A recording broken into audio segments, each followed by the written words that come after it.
People Capitals అమరావతిలో infrastructure works చాలా ఫాస్ట్గా నడుస్తున్నాయి. మంచి విశాలమైన 100 అండ్ 200 ఫీట్ రోడ్స్ కానీ, మంచి ఐకానిక్ టవర్స్ కానీ, ఇవన్నీ కూడా రియల్ ఎస్టేట్కి మంచి ఊతాన్ని ఇచ్చే విధంగానే ఉన్నాయి. అలానే రియల్ ఎస్టేట్కి అనుగుణంగా గవర్నమెంట్ చాలా మంచి పాలసీలు తీసుకుందండి.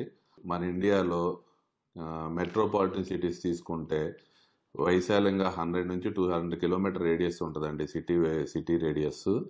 అలానే గజం వచ్చి లొకేషన్ బట్టి 1,00,000 నుంచి 2,00,000 వరకు ఉంటుంది. ఒక ఇండిపెండెంట్ హౌస్ కొనుక్కోవాలంటే 1 కోటి నుంచి 5 కోట్ల మనం ఇన్వెస్ట్ చేయాల్సి ఉంటుంది. కానీ ఇప్పుడు మన అమరావతి పరిసర ప్రాంతాల్లో మన అప్కమింగ్ మెట్రోపాలిటన్ సిటీ, ఈరోజు మనం దీంట్లో ఇన్వెస్ట్ చేసుకుంటే మనకు భవిష్యత్తు అనతి కాలంలో రిటర్న్స్ చాలా 5 to 10 టైమ్స్ పెరిగే అవకాశం ఉందండి. ఈరోజు మన అమరావతి, విజయవాడ చుట్టుపక్కల పరిసర ప్రాంతాల్లో మీరు ఇన్వెస్ట్ చేసుకుంటే గజం మీకు 15 నుంచి 30 వేల్లో వస్తుంది. అదే మీరు హౌస్ కొనుక్కోవాలంటే 50 లక్షల నుంచి 1 కోటి రూపాయల్లో వస్తుంది.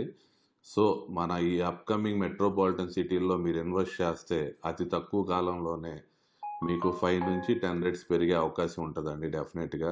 అప్కమింగ్ స్టేట్ అవటం వల్లే మనం ఇన్ని ప్రాజెక్టులు చేసి సక్సెస్ అయ్యేగా మేము మనస్ఫూర్తిగా చెప్తున్నాం.